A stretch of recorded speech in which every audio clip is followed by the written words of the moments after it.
దూరదర్శన్ సప్తగిరి ప్రేక్షకులందరికీ నమస్కారం. Career guidance కార్యక్రమానికి స్వాగతం. ఈనాటి కార్యక్రమంలో యూపీఎస్సీ ప్రిపరేషన్లో మెలకువలు అనే అంశం గురించి తెలుసుకుందాం. యూపీఎస్సీ అనేది చాలామందికి డ్రీమ్. సో ఆ డ్రీమ్ని ఫుల్ఫిల్ చేసుకోవడానికి స్ట్రాటజీ ఏంటి, ఎలా ఇంప్లిమెంట్ చేయాలి అనే అంశం గురించి వివరించడానికి మనతో పాటు ఉన్నారు విషయ నిపుణులు, UPSC expert, retired assistant commissioner officer Shri Ramakrishna Reddy గారు. వారితో మాట్లాడి మరిన్ని వివరాలు తెలుసుకుందాం. నమస్కారం సార్. నమస్తే సార్, యూపీఎస్సీ ఎగ్జామ్ అనేది one of the toughest exam in India. Yes so అలాంటి ఎగ్జామినేషన్ని జీరో నాలెడ్జ్ నుంచి ఎలా స్టార్ట్ చేయాలంటారు?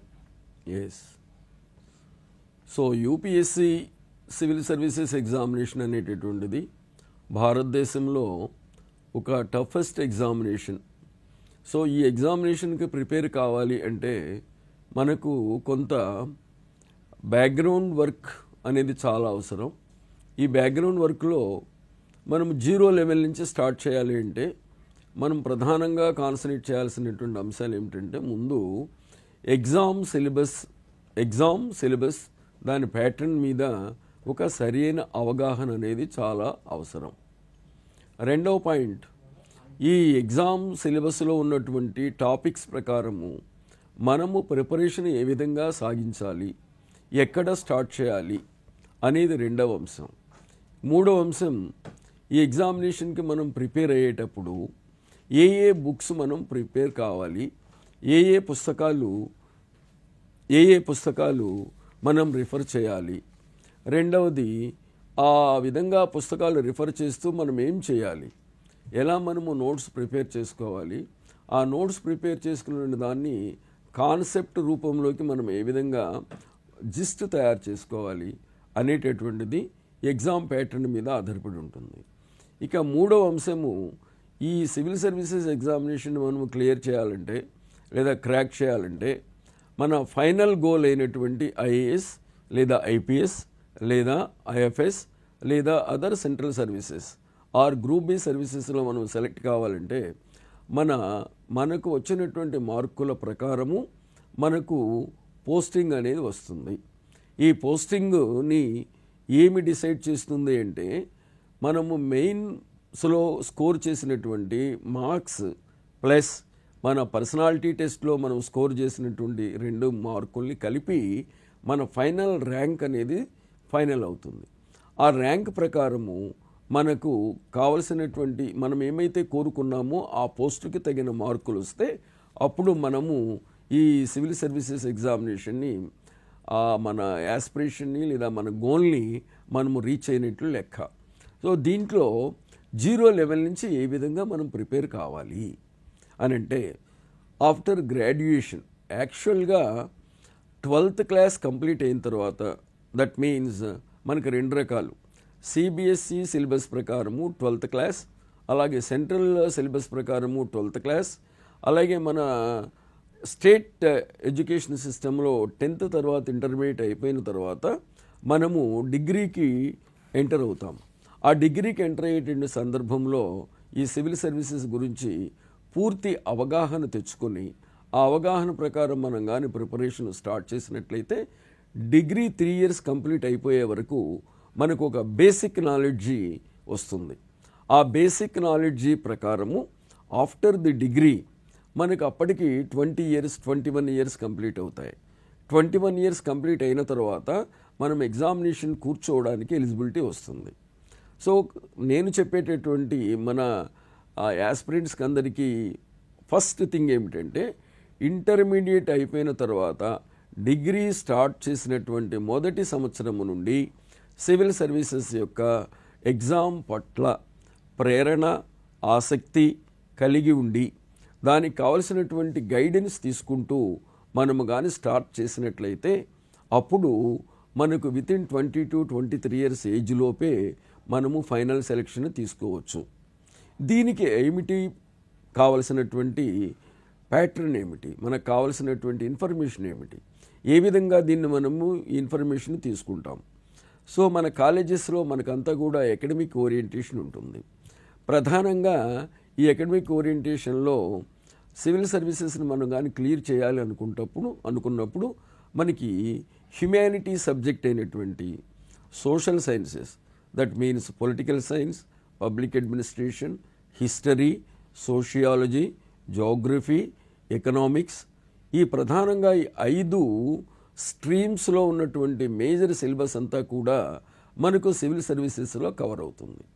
అందువలన ఆఫ్టర్ ఇంటర్మీడియట్ మీరు కానీ ఈ సబ్జెక్ట్స్లో ఇంట్రెస్ట్ ఉన్నటువంటి వాళ్ళు, మన తల్లిదండ్రులు కానివ్వండి, మన వెల్విషర్స్ కానివ్వండి, ఎవరైనా సరే ఈ సివిల్ సర్వీసెస్ ఓరియంటేషన్ వెళ్ళేటటువంటి వాళ్ళు ఈ స్ట్రీమ్స్ను కానీ ఎంపిక చేసుకుంటే వారికి చాలా ఈజీ.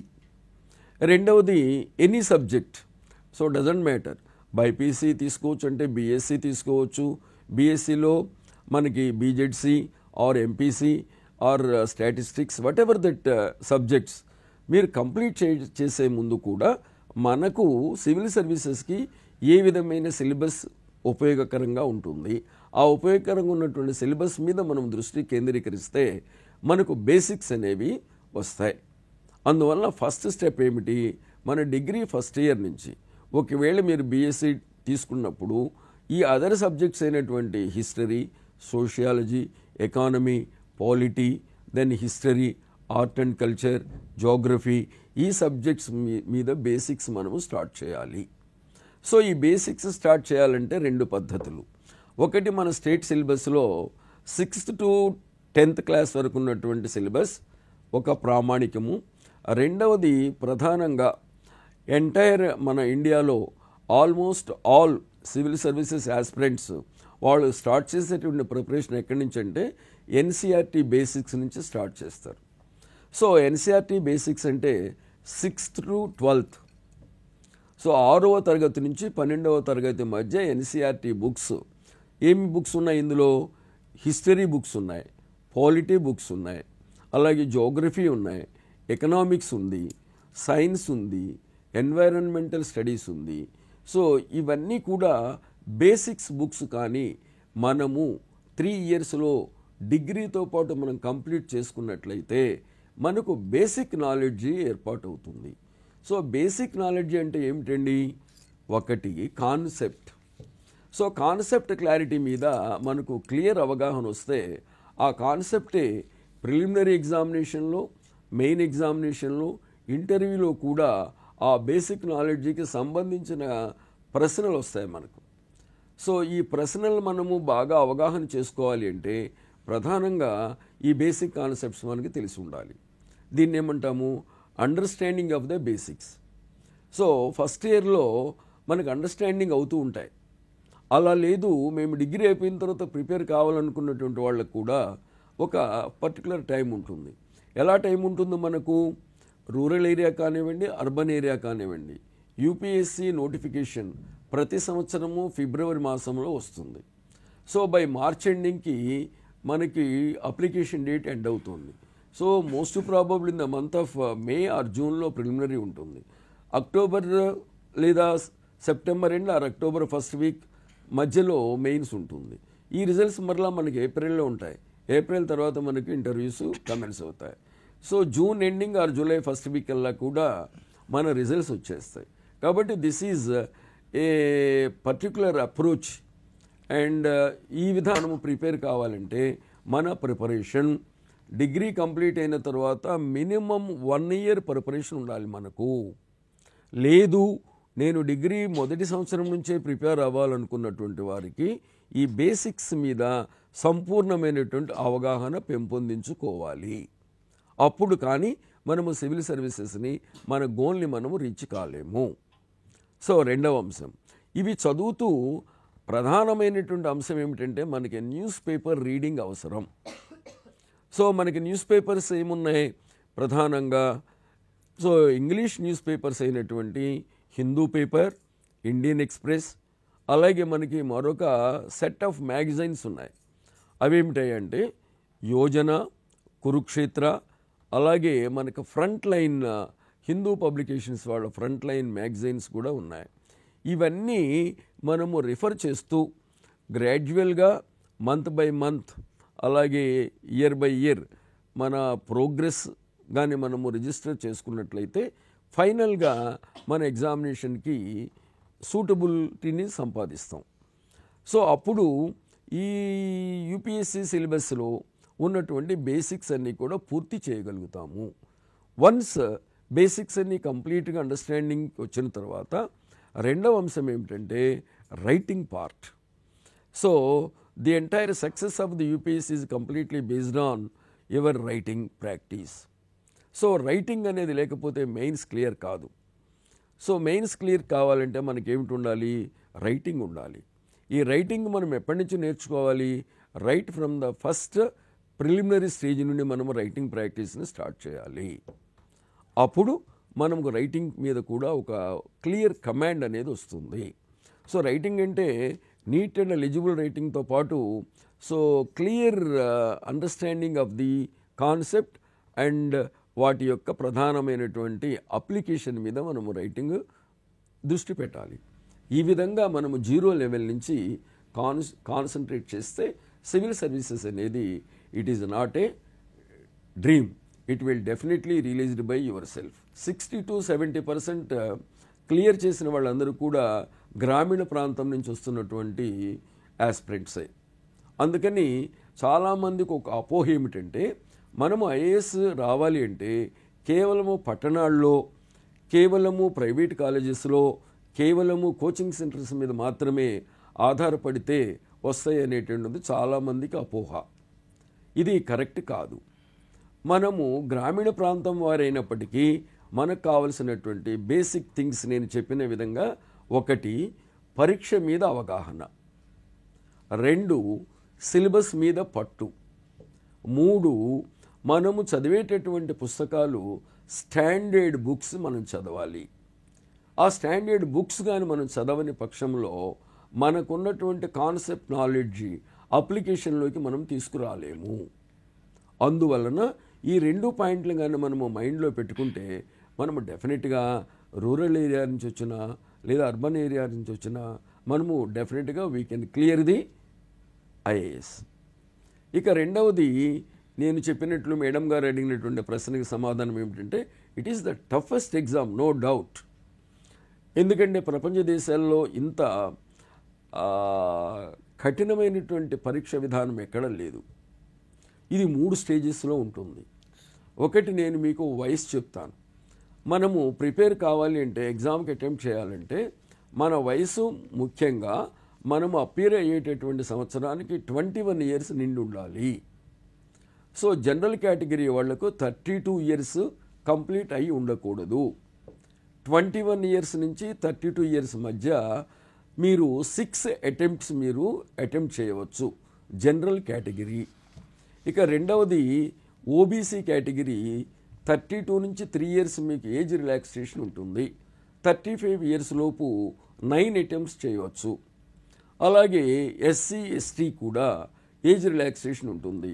వాళ్లకు not 9 irrespective of chances, number of chances వాళ్ళు అప్ టు 35 years వచ్చేటంత వరకు కూడా వాళ్ళు ఎగ్జామినేషన్ని అపేర్ కావచ్చు. అలాగే ఫిజికల్లీ హ్యాండిక్యాప్డ్ పీపుల్కి వాళ్ళకి మరొక 5 years ఏజ్ రిలాక్సేషన్ ఉంటుంది. వాళ్ళకు కూడా నంబర్ ఆఫ్ అటెంప్ట్స్ ఉంటాయి. అలాగే 2019 నుంచి మనకు ఈడబ్ల్యూఎస్ కోటా పెట్టారు, economically weaker section people. So వీరు కూడా రిజర్వేషన్ కేటగిరీ కింద వస్తారు.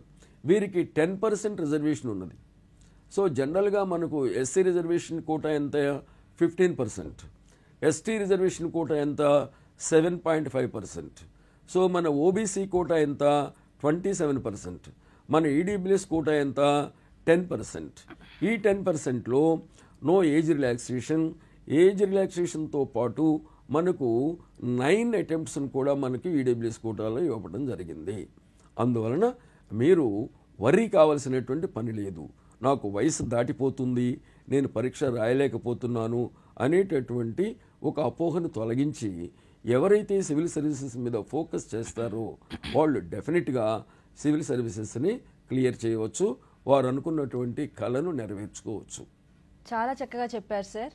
సో ఇంకొక ప్రశ్న సార్, ఈ ఎగ్జామ్ అనేది ప్యాటర్న్ ఎలా ఉంటుంది అంటారు? ఇప్పుడు మనము మొదటి దశలో ఏం నేర్చుకున్నాము, ఏం తెలుసుకున్నాము? ఈ ఎగ్జామ్ యొక్క సిస్టమ్ గురించి, ఎలిజిబిలిటీ కండిషన్స్ గురించి, ఏజ్ గురించి మనం తెలుసుకున్నాం. ఇప్పుడు ఎగ్జామ్ ప్యాటర్న్. సో ప్రతి యాస్పిరెంట్ కూడా అప్లికేషన్ వేయబోయే ముందు ఎగ్జామ్ ప్యాటర్న్ మీద ఒక క్లియర్ అవగాహన ఉండాలి. సో ఈ సివిల్ సర్వీసెస్ ఎగ్జామినేషన్ అనేటటువంటిది 3 దశల్లో జరుగుతుంది. 1 preliminary, 2 main examination, 3 personality test. ఈ 3 దశలు జరుగుతాయి. సో నేను మొదటిగా చెప్పినట్లు preliminary around in the month of May ending or June first వీక్లో జరుగుతుంది. ఈ ప్రిలిమినరీలో 2 పేపర్లు ఉంటాయండి. 1 general studies 1, 2 CSAT. So general స్టడీస్లో మనకి ఇదంతా కూడా కంప్లీట్ మల్టిపుల్ చాయిస్ క్వశ్చన్స్లో ఉంటుంది. సో ఈ మల్టిపుల్ చాయిస్ క్వశ్చన్స్ని మనము ఆన్సర్ చేయాలి అంటే ఈ ఆన్సర్ చేయడానికి కావాల్సినటువంటి నేను మొదటిగా చెప్పిన విధంగా conceptual clarity is more important. Then you have to pay attention on the fundamentals and its application on the society. మూడవది ఈ ఫండమెంటల్స్కి సో కరెంట్ అఫైర్స్ అప్లికేషన్ అడుగుతాడు ఎక్కువగా. సో 4వ కాన్సెప్ట్ ఈ మల్టిపుల్ చాయిస్ క్వశ్చన్స్ అన్నీ కూడా సొసైటీ రిలేటెడ్ మ్యాక్సిమం ఉంటాయి. ఈ 4 అంశాలు మనం తెలుసుకోవాలి. ఈ 4 అంశాల మీద మనకి దృష్టి కేంద్రీకరించాలి అంటే మొట్టమొదట మన విధి కాన్సెప్చువల్ క్లారిటీ ఉండాలి. ఆ కాన్సెప్చువల్ క్లారిటీ లేకుండా ఈ ప్రిలిమినరీ ఎగ్జామినేషన్ క్లియర్ చేయటము చాలా tough. This is the first. So కాబట్టి ఈ జనరల్ స్టడీస్ పేపర్ 1లో ఏమేమి ఏరియాస్ ఉంటాయి అంటే 1 హిస్టరీ. ఈ హిస్టరీ పార్ట్లో ఏన్షియంట్, మిడీవల్, మోడ్రన్ ఇండియా ఉంటుంది. 2వది ఆర్ట్ అండ్ కల్చర్. సో ఇది ఒక సెగ్మెంట్. ఈ సెగ్మెంట్ నుంచి రమారమి 15 to 20 MCQs ఉంటాయి. ఇక 2వ part Indian polity, constitution, governance, schemes, అలాగే ఇంటర్నేషనల్ రిలేషన్స్ ఉంటాయి. సో ఈ పార్ట్ నుంచి again you can get not less than 15 to 20 questions. ఈ నంబర్ ఆఫ్ క్వశ్చన్స్ అనేది from year to year vary అవుతుంటుంది.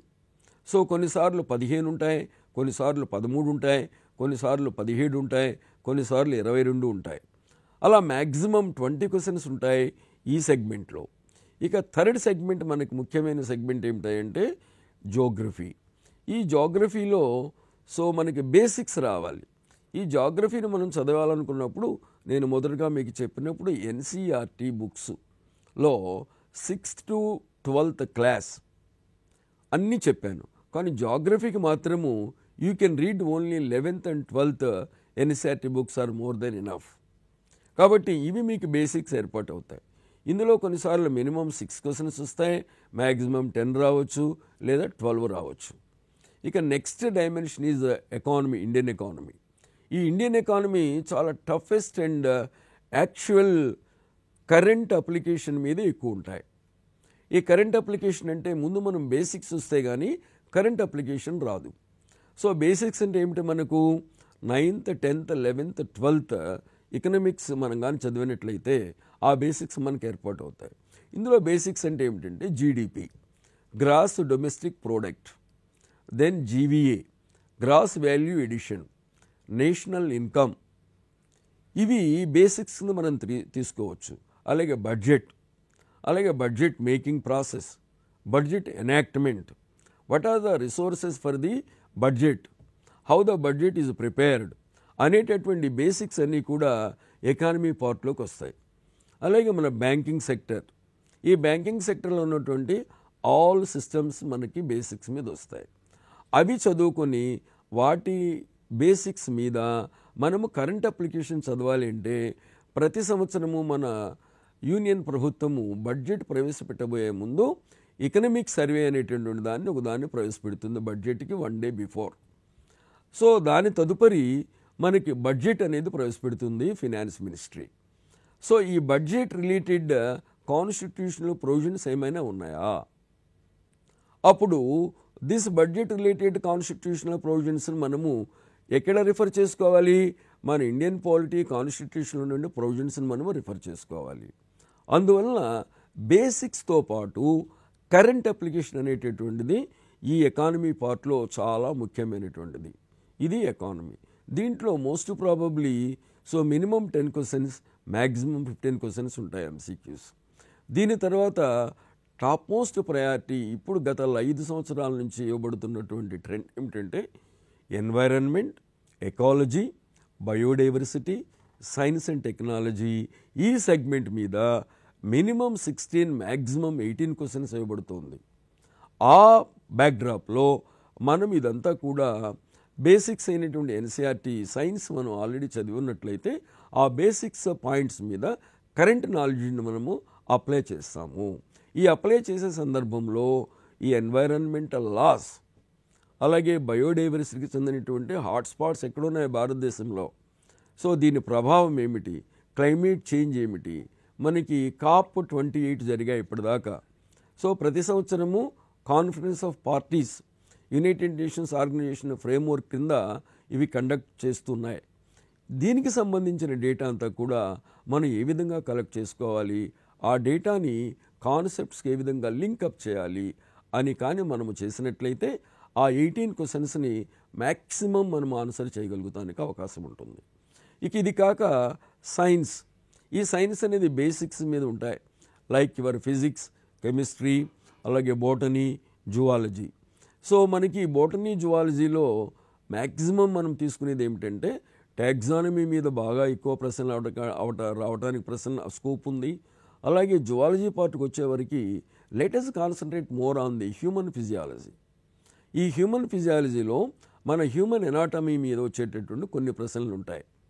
అలాగే న్యూట్రిషన్, డిసీజెస్, వీటివన్నీ కూడా మనము బేసిక్ ఎన్సీఆర్టీ నుంచి కలెక్ట్ చేసుకుని మనము కీపప్ చేసుకున్నట్లయితే మనం ఈజీగా ఆన్సర్ చేయవచ్చు. దీని తర్వాత వీటన్నింటికి మించినటువంటి మరొక తలమానికమైనటువంటి సబ్జెక్ట్ ఏమిటంటే కరెంట్ అఫైర్స్. ఈ కరెంట్ అఫైర్స్ని మనము 3గా డివైడ్ చేయవచ్చు. ఒకటి national events of current affairs, 2 international events of current affairs, 3 regional issues. ఈ 3 సెగ్మెంట్స్ మనము ఏ విధమైనటువంటి ఇన్ఫర్మేషన్ మనము కలెక్ట్ చేసుకోవాలి, ఎక్కడి నుంచి చేసుకోవాలి అనేది $1 మిలియన్ ప్రశ్న. దీనికి straight and simple answer is news paper reading. News paper reading అనేది మస్ట్ అండ్ షుడ్గా మీరు కల్టివేట్ చేసుకోవాలి. ఒక సర్వే ప్రకారము మనము కానీ న్యూస్ పేపర్ అంటే ఆల్ న్యూస్ పేపర్స్ అవసరం లేదు. ఒక స్టాండర్డ్ న్యూస్ పేపర్, బయాస్ లేనటువంటి న్యూస్ పేపర్, క్లియర్గా ఆల్ సబ్జెక్ట్స్ కవర్ చేసేటటువంటి న్యూస్ పేపర్. అందులో ఒకటి Hindu. This is the most relevant newspaper to the civil services or for that matter either public or APPSC or whatever that exam. అందువల్ల మనం news paper రీడింగ్ని మొదటి నుంచి cultivate చేసుకోవాలి. ఈ న్యూస్ పేపర్లో అన్ని సబ్జెక్ట్స్ నేను పైన చెప్పినటువంటి polity, art and culture, environment, ecology, biodiversity, economics, geographical areas, ఈ మొత్తము కవరేజ్ వస్తుంది. వీటిని మనము రెలవెంట్ టాపిక్స్కి మనము రెలవెంట్ కరెంట్ అఫైర్స్ని కలెక్ట్ చేసుకున్నట్లయితే ఈ కరెంట్ అఫైర్ సెగ్మెంట్ ఇండియన్ పాలిటీలో అవుట్ ఆఫ్ 15 క్వశ్చన్స్కి 7 to 8 కరెంట్ బేస్డ్ పాలిటీ ఉంటుంది.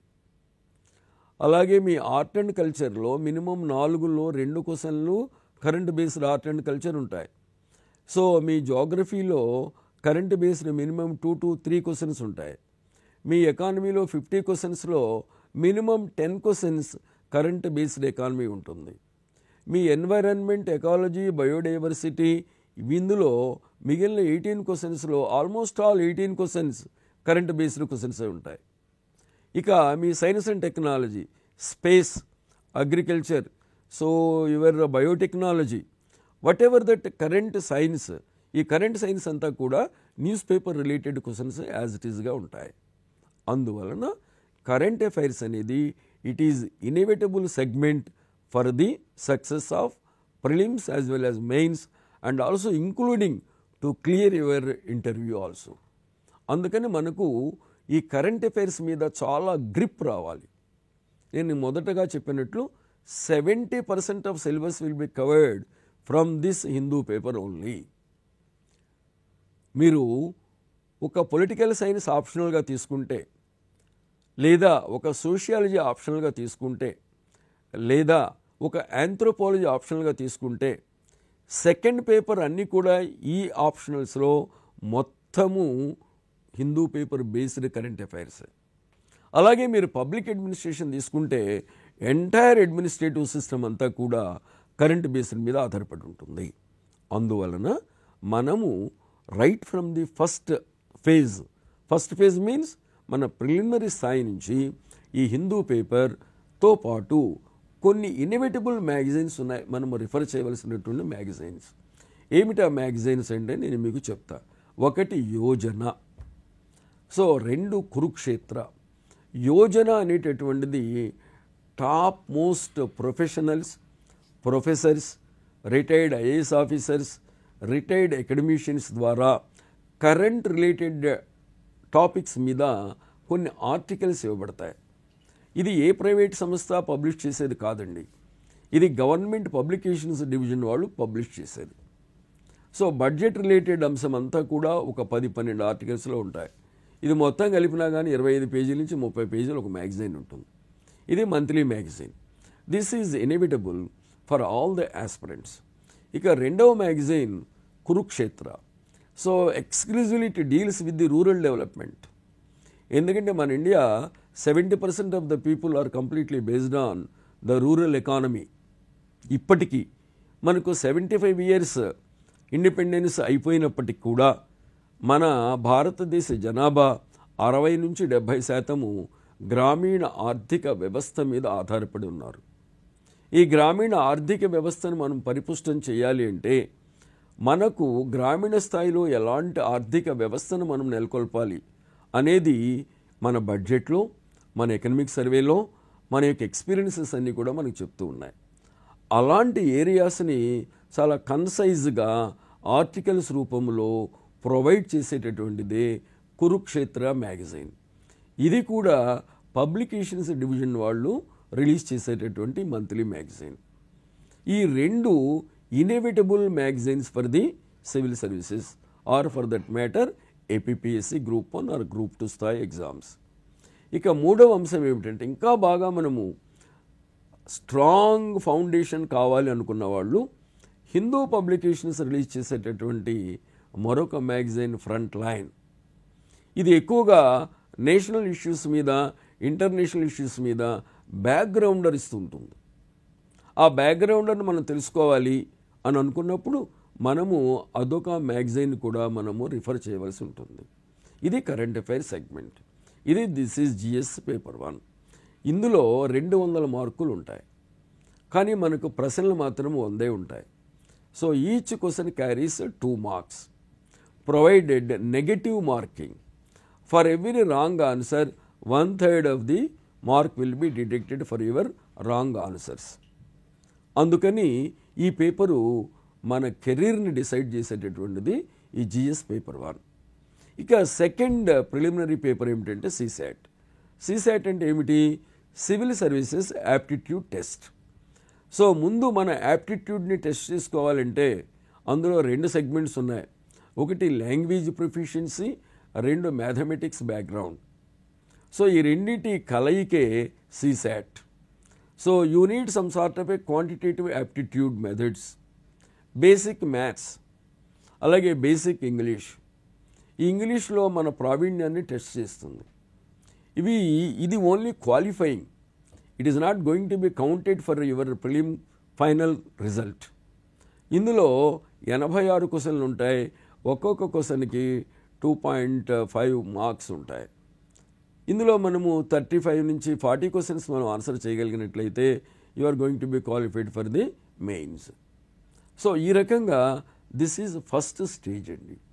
ఇప్పుడు అర్థమై ఉంటుంది కదా, మీరు మొదటి దశలో మనము ఎలా ప్రిపేర్ కావాలి, ఈ ప్రిలిమినరీని మనం ఏ విధంగా క్లియర్ చేయాలి అంటే ఒకటి జిఎస్ పేపర్ 1, 2 సిశాట్ పేపర్ 2. ఈ సిశాట్ పేపర్ 2 అనేది ఓన్లీ క్వాలిఫైయింగ్ పేపర్ మాత్రమే. మన main selection is based on the first paper. ఇప్పుడు ఎలా సెలెక్ట్ చేస్తారు, మెయిన్కి ఎలా క్వాలిఫై అవుతారు అంటే ఇప్పుడు మన ఫోకస్ ఇక్కడ చేయాలి. సో జనరల్గా ప్రతి సంవత్సరము మినిమం 8 lakhs మ్యాక్సిమం 12 lakhs వరకు అప్లికేషన్స్ వస్తాయి యూపీఎస్సీకి. ఇందులో మనము మెయిన్కి క్వాలిఫై అయ్యేది 1:15 తీస్తారు. ఒక పోస్ట్కి 15 మందిని మెయిన్కి సెలెక్ట్ చేస్తారు. అంటే రఫ్గా based on the number of vacancies. 1000 పోస్టులు డిక్లేర్ చేశారనుకోండి నోటిఫికేషన్లో. సో 1000 పోస్టులకు కాను మనకు 1:15 చొప్పున 15,000 మందిని మెయిన్కి క్వాలిఫై చేస్తారు. ఈ క్వాలిఫికేషన్లో they will definitely follow the reservation method. నేను ఆల్రెడీ మీకు చెప్పినట్లు ఆ రిజర్వేషన్ క్రైటీరియా ప్రకారము ఈ 15,000 మందిని క్వాలిఫై చేస్తారు. ఇది మెయిన్. సో ఈ మెయిన్కి వచ్చేవరకు ఇది డిస్క్రిప్టివ్. ఇది కంప్లీట్గా ప్రిలిమినరీ పార్ట్కి భిన్నంగా ఉంటుంది. ఇది కంప్లీట్గా answer writing. So descriptive examination, దీన్నే కన్వెన్షనల్ టైప్ ఆఫ్ ఎగ్జామినేషన్ కూడా అని అంటాం. ఇందులో ఏమేమి ఉంటాయి అనేది మనం కానీ తెలుసుకున్నట్లయితే ఈ మొత్తము ఈ డిస్క్రిప్టివ్ ఎగ్జామినేషను 1750 మార్కులకు ఉంటుందండి.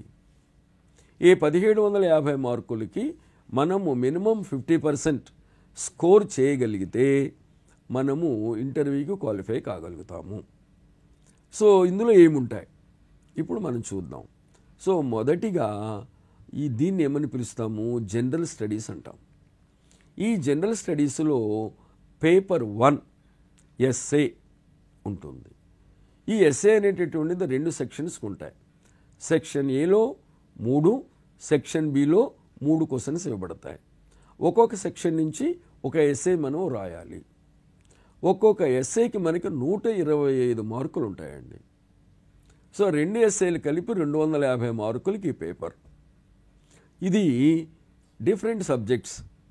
ఇందులో నో ఇంపార్టెంట్, మనం అకాడమిక్ లెవెల్లో ఏం చేస్తాము, కొన్ని టాపిక్స్ని, సో కొన్ని సబ్ టాపిక్స్ని ఇంపార్టెంట్ అనుకుని చదువుకుంటాం. ఇక్కడ నో ఇంపార్టెంట్ టాపిక్స్ అండి. For your kind information, sky is the limit. అందుకని మనకి ఎలాంటి నాలెడ్జ్ ఉండాలి, కంప్లీట్గా సొసైటీ మీద సంపూర్ణమైనటువంటి అవగాహన కలిగి ఉండాలి. మన భారత సమాజం ఏమిటి, భారత సమాజంలో ఉన్నటువంటి వ్యవస్థలు ఏ విధంగా ఉన్నాయి, ఈ వ్యవస్థల్ని రన్ చేసేటటువంటి గవర్నెన్స్ ఎలా ఉంది, ఈ గవర్నెన్స్లో వివిధ భాగాలు ఎలా పనిచేస్తాయి, ఇందులో ఉన్నటువంటి major other religious systems, economic systems, social systems and science and technology, ఈ విధమైనటువంటి వివిధ పారామీటర్స్లో మన సమాజం ఎలా బిల్డ్ అవుతుంది, మన సమాజంలో ఏ విధంగా అభివృద్ధి జరుగుతుంది, ఈ అభివృద్ధి చెందినటువంటి అంశాల మీద సంపూర్ణమైన అవగాహన కలిగి ఉండాలి. ఏ ఒక్క సెగ్మెంట్లోనూ మనము నిష్ణాతులమైతే మిగిలిన సెగ్మెంట్స్ మనకు అర్థం కాకపోతే మనము ఆ ఎస్ఏ రైటింగ్లో మార్కులు రావు. దీనికి తోడు మనకు అంతర్జాతీయమైనటువంటి అంశాల మీద అవగాహన కలిగి ఉండాలి. సో అంతర్జాతీయ అంశాలంటే, సో మొదటిగా మన భారత విదేశాంగ విధానం మీద మనకు పట్టు ఉండాలి. రెండవ అంశం ఏమిటి, మన నైబరింగ్ కంట్రీస్. మన నైబరింగ్ కంట్రీస్ ఏమున్నాయి, all the SAARC countries are our neighbouring countries. ఇందులో ఇప్పుడు మనకి బంగ్లాదేశ్లో పెద్ద క్రైసిస్ జరుగుతోంది. సో ఈ క్రైసిస్కి రీజన్స్ ఏమిటి, ఎందుకు వచ్చింది అక్కడ సమస్య, అక్కడ రిజర్వేషన్స్ అనే ఇష్యూ ఎందుకు ఏర్పాటైంది, సో ఎలక్టెడ్ గవర్నమెంట్ని ఏ విధంగా టాపుల్ చేయబడింది అనేటటువంటి ఒక క్లియర్ అవగాహన మనకు ఉండాలి. సో దీనికి భారతదేశం ఎలా స్పందించింది అనేటటువంటి ఒక క్లారిటీ మనకు ఉండాలి. అలాగే నెక్స్ట్ అంతర్జాతీయంగా ఈ మన ప్రపంచ దేశాలైనటువంటి అన్ని దేశాలను ఆర్గనైజ్ చేసేటటువంటి ఒక అంతర్జాతీయ సంస్థ వ్యవస్థ ఉన్నది, అదే యునైటెడ్ నేషన్స్ ఆర్గనైజేషన్. ఈ యునైటెడ్ నేషన్స్ ఆర్గనైజేషన్ యొక్క ప్రొఫైల్ మనకు బాగా అర్థమై ఉండాలి, దాని విధి విధానాలు అర్థమై ఉండాలి. అలాగే దీనికి తోడు మనకి ప్రపంచ బ్యాంక్, అలాగే IMF, అలాగే మిగిలిన ఇతర ఆర్థిక సంస్థలు, NDB, your SAARC, your BRICS, your BIMSTEC, your Asian, your SCO, ఇలా వివిధ ఆర్గనైజేషన్స్ దాని యొక్క ప్రొఫైల్ వాటి మీద సంపూర్ణ అవగాహన మనకు కలిగి ఉన్నట్లయితే ఇది ప్రిలిమినరీలో ఉన్నటువంటి ఇంటర్నేషనల్ అఫైర్స్కి అలాగే ఎస్ఏలో ఉన్నటువంటి మరొక ప్రశ్నకు మనము సంపూర్ణమైన ఆన్సర్ని వ్రాయగలము. ఈ పట్టు లేకపోతే మనము ఎస్ఏని ఆన్సర్ చేయలేము. ఎస్ఏలో ఉన్నటువంటి పెద్ద డేంజర్ ఏమిటంటే మనము బాగా వ్రాస్తే మనకు 2 ఎస్ఏలకి మినిమం 290 180 మార్కులు వస్తాయి అవుట్ ఆఫ్ 125. అలాగే మనం బాగా వ్రాయలేకపోతే మన 125 మార్కులు 30 మార్కులు వస్తాయి, 60 మార్కులు రెండింటికి కలిపి 60 మార్కులు వస్తాయి. అందువలన 50% of the success will completely depends upon how effectively you have attempted the SA. ఆ ఎస్ఏని అంత ఎఫెక్టివ్గా మనం రాయగలిగితే అన్ని ఎక్కువ మార్కులు స్కోర్ చేసుకోవడానికి అవకాశం ఉంటుంది. This is paper 1 general SA. ఇక రెండవది పేపర్ 2 జనరల్ స్టడీస్లో పేపర్ 2 ఏముంటుందంటే Indian history, culture, arts and culture, Indian society, geography and world history. దీని మీద 250 మార్కులకు ఉంటుంది. ఇందులో ఏమేం చెప్పాము? History of India, so 2 art and culture, 3 Indian society, 4 geography, 5 world history. ఈ 5 సెగ్మెంట్ మీద కలిపి 250 మార్కులకు ఉంటాయి. ఇందులో మనం అతి ప్రధానంగా ఆల్రెడీ మనం ప్రిలిమినరీగా కవర్ చేసినటువంటి మోడర్న్ ఇండియా మీద ఎక్కువ స్ట్రెస్ ఉంటుంది. So your stress and preparation with respect to the modern India. ఈ మోడర్న్ ఇండియాతో పాటు you are going to pay much attention on the art and culture. So right from the pre historic period down to the present day మన భారతదేశంలో ఉన్నటువంటి art ఎలా ఉంది, culture ఎలా ఉంది, థియేటర్ ఎలా ఉంది, స్కల్ప్చర్ ఎలా ఉంది అనేటటువంటి ఒక సంపూర్ణమైన అవగాహన ఈ పేపర్లో మనకు కావాలి. దీనికి తోడు మన జియోగ్రఫీ. సో జియోగ్రఫీలు again 2. So one is world and another is Indian geography. So Indian జియోగ్రఫీలో మన పార్ట్స్ వచ్చేసేసరికి ఏముంటాయి మనకి? Natural resources, 1 physical geography, 2 economic geography. అలాగే వరల్డ్ జియోగ్రఫీ మీద మనం కాన్సన్ట్రేట్ చేయాల్సిన పార్ట్స్ ఏమిటాయంటే natural resources of the world, అలాగే మ్యాప్ పాయింటింగ్, అలాగే మన భారతదేశం మీద ఈ జియోగ్రఫికల్ కండిషన్స్ ఏ విధమైనటువంటి ప్రభావాన్ని చూపుతున్నాయి అనే దాని మీద మనము జియోగ్రఫీలో కాన్సన్ట్రేట్ చేయాలి. ఇక లాస్ట్ పార్ట్ అయినటువంటిది వరల్డ్ హిస్టరీ. ఈ వరల్డ్ హిస్టరీలో after the first world war till present day వరకు ఈ వరల్డ్ ఎవల్యూషన్ ఏ విధంగా జరిగిందనే దాని మీద మీరు దృష్టి కేంద్రీకరిస్తే దట్ ఈజ్ ఎనఫ్. ఇది మనకు ప్రిలిమినరీలో లేదు, ఓన్లీ మెయిన్లోనే వరల్డ్ హిస్టరీ ఉన్నది. అందువలన జిఎస్ పేపర్ 2 చాలా ఈజీ అని చెప్పవచ్చు. ఇక మూడవ paper GS 3 Indian polity, constitution, governance, schemes and international relations. ఈ 5 సెగ్మెంట్స్ మీద 250 మార్కులకు ఉంటుంది. సో మనం బేసికల్గా దీన్ని ప్రిపేర్ కావాల్సినటువంటి అంశము ఇది same paper will help you in your interview also. So మనకి ఇంటర్వ్యూలో ప్రధానంగా దేని మీద ఆధారపడి ఉంటుంది? మన పాలిటీ మీద. సో మన పాలిటీ అంటే ఏమిటి, పాలిటీని గవర్న్ చేసేటటువంటి విధానం ఏమిటి, అందులో కొన్ని బేసిక్ పాయింట్స్ అయినటువంటి కాన్స్టిట్యూషన్.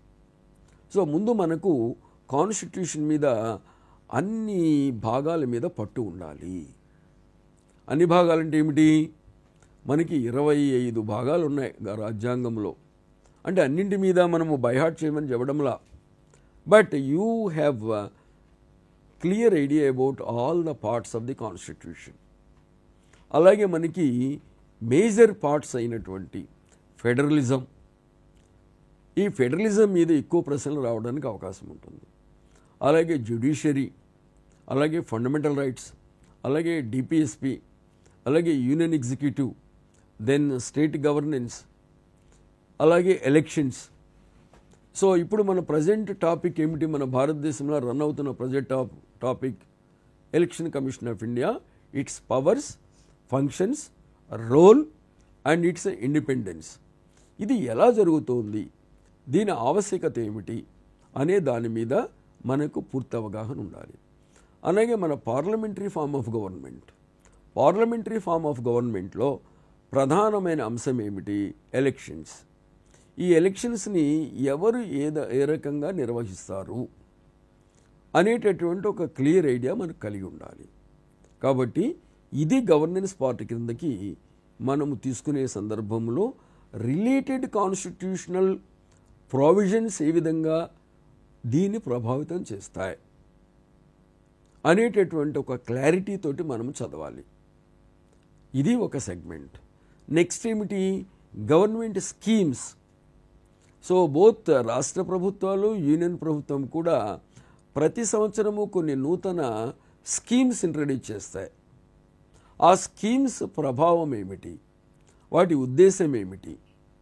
ఫర్ ఎగ్జాంపుల్ ఆరోగ్య శ్రీ లేదా ఆయుష్మాన్ భారత్ అంటాం. సో మన భారతదేశ స్థాయిలో ఆయుష్మాన్ భారత్ ఉంటే స్టేట్ స్థాయిలో రెస్పెక్టివ్ ఆరోగ్య పథకాలు ఉన్నాయి. ఈ రెండింటి యొక్క సమ్మేళనం ఎలా ఉంటుంది అనేటటువంటి ఒక కేసు స్టడీని మనం అధ్యయనం చేసినట్లయితే ఆ కేసు స్టడీ 5వ పేపర్ నుండి ఎథిక్స్ అండ్ ఇంటిగ్రిటీలో మనకు చాలా ఉపయోగపడుతుంది. కాబట్టి 5వ పేపర్ నుండి ఎథిక్స్ ఇంటిగ్రిటీలో polity related concepts and their application will help you to learn more about the ethics and integrity paper. కాబట్టి మన కాన్సన్ట్రేషన్ అంతా కూడా ఈ concept based constitution, concept based governance, concept based schemes and concept based international relations. ఇందాకే చెప్పాను ఎస్ఐకి. International relations అనగానే మనం ఏమనుకుంటాం? ఏదో దేశాలు అవి మనం ఏం చదువుతాం అనుకుంటాం. తప్పు. సో మన దేశానికి ఏ విధమైన విదేశాంగ విధానం ఉందో, ఫారిన్ పాలసీ ఉందో, అలాగే ప్రతి దేశానికి ఆయా దేశాల విదేశాంగ విధానాలు ఉంటాయి. ఏ దేశమైనా ఆ దేశం యొక్క జాతీయ సమగ్రత, జాతీయ ఆవశ్యకత ప్రకారము ఇతర దేశాలతో సంబంధ బాంధవ్యాలు పెట్టుకుంటాయి. దానికి అనుగుణంగా మన విదేశాంగ విధానం ఎలా ఉంది అనేటటువంటి కాన్సెప్ట్లో మినిమం 70 మార్క్స్ టు 100 మార్క్స్ అక్కడ మన మెయిన్స్ ఎగ్జామినేషన్లో ఈ జిఎస్ పేపర్ 3 నుండి మనం తీసుకుంటాము. ఇది పేపర్ 3. ఇక నెక్స్ట్ పేపర్ 4 ఏమొస్తుంది అంటే Indian economy, science and technology, environment, biodiversity, then ecology, then security systems. ఈ 5 సెగ్మెంట్స్ కలిపి మనము జిఎస్ పేపర్ 4 క్రింద వస్తాయి. ఇందులో ఫస్ట్ సెగ్మెంట్ ఏముంది? Indian economy. ఆల్రెడీ మనం ఇండియన్ ఎకానమీని ప్రిలిమినరీలో చదివేశాం. 2 సైన్స్ అండ్ టెక్నాలజీ ఆల్రెడీ మనం ప్రిలిమినరీలో చదివేశాం. 3 ఎన్వైరన్మెంట్, ఎకాలజీ, బయోడైవర్సిటీ ఆల్రెడీ ప్రిలిమినరీలో చదివేశారు. ఇక చదవని సెగ్మెంట్ ఎక్కడుంది? ఇక్కడ Indian security system and disaster management. So security system ఎలా ఉంది మనకు భారతదేశంలో? Internal and external security systems. So మన సెక్యూరిటీకి మేజర్ థ్రెట్ ఏమిటి? It is called your cross border terrorism. ఈ క్రాస్ బోర్డర్ టెర్రరిజంని ఎలివేట్ చేయాలంటే, రూట్అవుట్ చేయాలంటే what are the policies framed by the government of India? భారతదేశం నుంచి టెర్రరిజాన్ని ఎలిమినేట్ చేయాలి. ఎలిమినేట్ చేయడానికి ఏ విధమైన విధాన నిర్ణయాలు కైకొనబడుతున్నాయి? ఎవరు తీసుకుంటారు దీనికంటే? Again you are going to concentrate more on the cabinet system. ఎవరు తీసుకుంటారు నిర్ణయాలు దీనికి? కేంద్ర ప్రభుత్వమే తీసుకుంటుంది. సో కేంద్ర ప్రభుత్వంలో పొలిటికల్ క్యాబినెట్ కమిటీ ఉంటుంది. ఆ క్యాబినెట్ కమిటీ నిర్ణయాలను ప్రకటిస్తుంది. సో వీటి ఆధారంగా మన security system, threats, types, forms and then measures taken by the government, ఈ విధంగా ఆ సెక్యూరిటీ పేపర్ని మనం అధ్యయనం చేస్తాం. కాబట్టి paper 4 is over. Then coming to the paper 5, దీన్ని క్రొత్తగా పెట్టారు. ఇందులో ఏమిటాయంటే ఎథిక్స్ అండ్ ఇంటిగ్రిటీ అనేది ఈ పేపర్ టైటిల్. ఇది కూడా 250 మార్కులకు పెట్టారు. ఇందులో ప్రధానంగా basic values of the human being. So మనుషుల యొక్క బేసిక్ విలువలు ఏమిటి? సో చాలామందికి మన విలువలు ఏంటో మనకే తెలియవు. ఒక ఐఏఎస్ ఆఫీసర్కి ఏం తెలియాలి? సమాజ విలువలు తెలియాలి, మానవ విలువలు తెలియాలి. ఆ మానవ విలువలు తెలియకుండా, సమాజ విలువలు తెలియకుండా అతను ఆ జిల్లాని పరిపాలన చేయలేడు.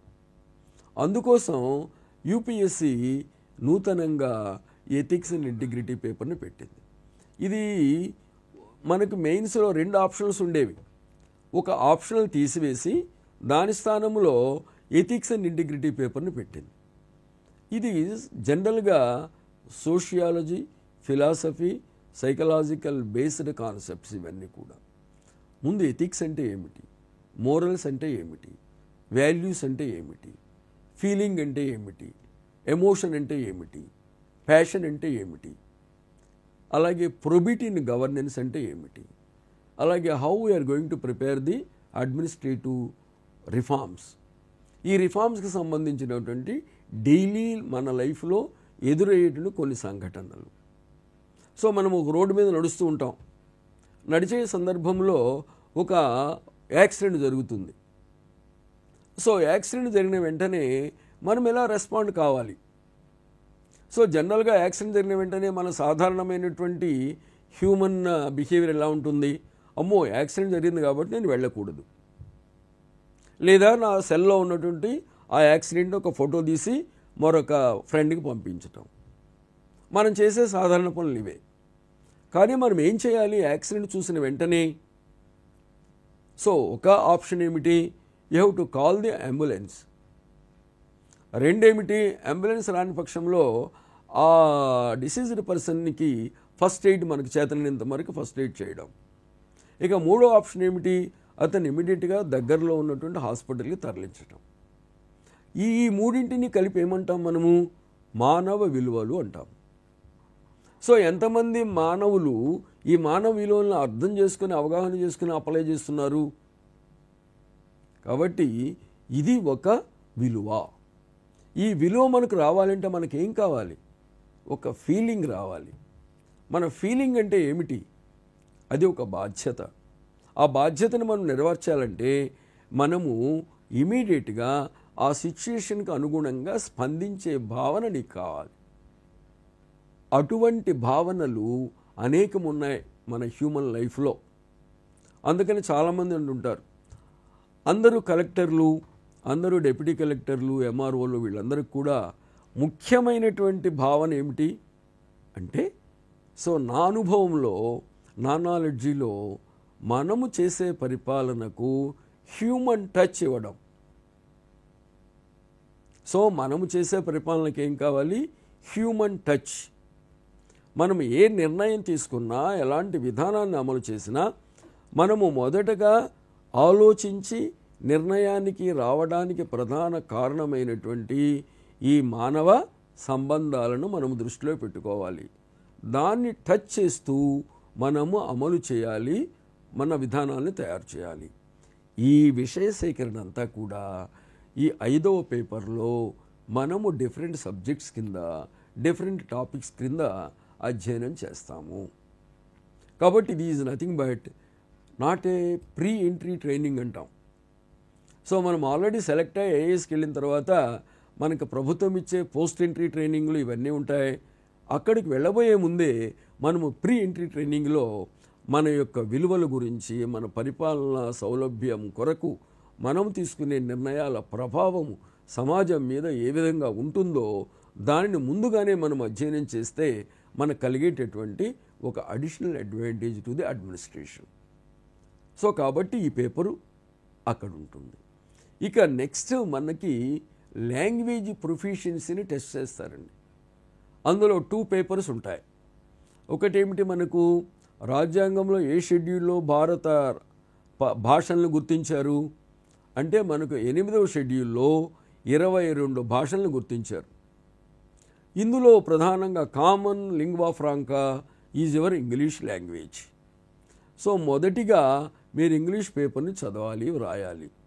ఆ స్టాండర్డ్ ఎలా ఉంటుంది? ఆ గ్రామర్ కానీ అది కానీ జనరల్గా 10th స్టాండర్డ్ అని అంటారు, కానీ అది ఉండేది మాత్రము డిగ్రీ స్టాండర్డ్లో ఉంటుంది. ఇక రెండవది మన రీజనల్ లాంగ్వేజెస్. ఈ 22 భాషల్లో ఒక రీజనల్ లాంగ్వేజ్ని మనం సెలెక్ట్ చేసుకోవాలి. ఈ English paper, one regional language, these 2 are only qualifying in nature. అందులో మనము మెయిన్ ఎగ్జామినేషన్కి యాడ్ కావు. సో మన మెయిన్ ఎగ్జామినేషన్కి యాడ్ కావు, మన ఫైనల్ సెలక్షన్కి యాడ్ కావు. అందువలన ఈ language papers they are called the qualifying nature papers. ఇది ఇందులో టోటల్గా మనము స్కోర్ చేయవలసిందంత 1750 మార్కులకు స్కోర్ చేయాలి. ఈ 1750 మార్కుల్లో based on the number of vacancies, based on the reservation process, you will be called for interview. So మీకు వచ్చినటువంటి మార్కుల ఆధారంగా మిమ్మల్ని ఫైనల్ స్టేజ్ అయినటువంటి ఇంటర్వ్యూకి పిలుస్తారు. ఆ ఇంటర్వ్యూ కూడా 1:2 పిలుస్తారు. సో మనకు ఆల్రెడీ మొదట అనుకున్నట్లు 1000 పోస్టులు ఉన్నాయనుకోండి, 1000 పోస్టులకి ఎంతమందిని పిలుస్తారు అంటే 1:2. చాలా అర్థవంతంగా, మినిమం బేసిక్ నాలెడ్జ్ కూడా లేని వాళ్ళు మీ యొక్క ఈ ఇంటర్వ్యూని చూసి చాలా ఇన్స్పైర్ అవుతూ చాలా చక్కగా ఎగ్జామ్స్ కూడా రాస్తారు సార్. సో అంత బాగా చెప్పారు. సో మా స్టూడియోకి వచ్చి ఇంత ఇన్ఫర్మేషన్ ఇచ్చినందుకు ధన్యవాదాలు సార్.